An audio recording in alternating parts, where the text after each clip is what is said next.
এক বিশেষ খবৰ মানিকপুৰত চিলনী চোৰে থপিয়াই লৈ গ'ল মোবাইল ফোন।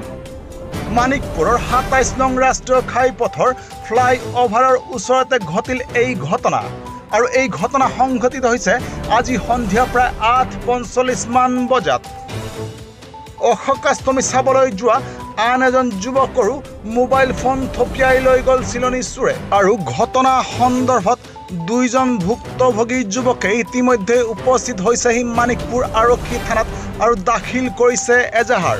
এক বিশেষ খবৰ আজি সন্ধিয়া প্ৰায় ৮:৪৫ মান বজাত বঙাইগাঁও জিলাৰ মানিকপুৰ আৰক্ষী থানাৰ নিচেই সমীপতে ২৭ নং ৰাষ্ট্ৰীয় ঘাইপথত থকা ফ্লাইঅভাৰৰ ওচৰৰ পৰা বৰবিলাগৰ ৰূপম পাঠক নামৰ যুৱকজনৰ হাতৰ পৰা চিলনী চোৰে থপিয়াই লৈ গ'ল মোবাইল ফোন আৰু একে সময়তেই পাতিলাদহৰ ১ নং ধুবুৰীত অশোকাষ্টমী চাবলৈ যোৱা আন এজন ৰাজীৱ মণ্ডল নামৰ যুৱকৰ হাতৰ পৰাও থপিয়াই লৈ গৈছে মোবাইল ফোন আৰু ইতিমধ্যে দুইজন ভুক্তভোগীয়ে দাখিল কৰিছে এজাহাৰ মানিকপুৰ আৰক্ষী থানাত।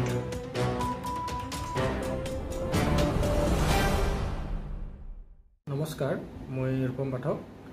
ঘটনাটো কি হ'ল, আজি ৰাতি ঠিক ৮:৪০ মান বজাত মই ভাত চাত খাই মানিকপুৰ ফ্লাইঅভাৰৰ কাষত ছাৰ্ভিচ ৰোডত মই খোজকাঢ়ি আছিলোঁ। খোজকাঢ়ি IPL চাই আছিলোঁ খেলা মোবাইলত।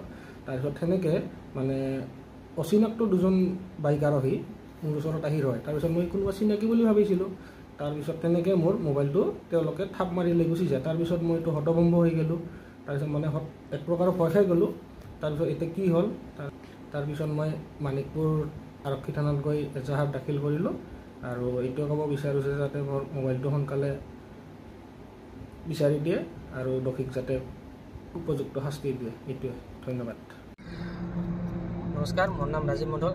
মই অষ্টমী পাতিলাদহ অষ্টমী মেলা চাবলৈ যোৱাতে মেলাত মোৰ মোবাইলটো থপিয়াই লৈ গৈছে পকেটৰ পৰা। সেইটো মই আৰক্ষীক আৰু চবকে অনুৰোধ জনাইছোঁ যে মোৰ মোবাইলটো সোনকালে যাতে মোক দিয়ে সেইটো। আৰু আমাৰ এই অঞ্চলত আশে পাশে অঞ্চলত বহুতো মানুহৰ মোবাইল চুৰ হৈ আছে। এইটোৱে যাতে আৰক্ষীক আৰু ওচৰে পাঁজৰে বহুতো মানুহক মই অনুৰোধ জনাইছোঁ চবৰ মোবাইল যাতে ওলাই দিয়ে। মানিকপুৰৰ পৰা অমিতা ফ্ৰাই ৰিপৰ্ট, নিউজ টাইম 3।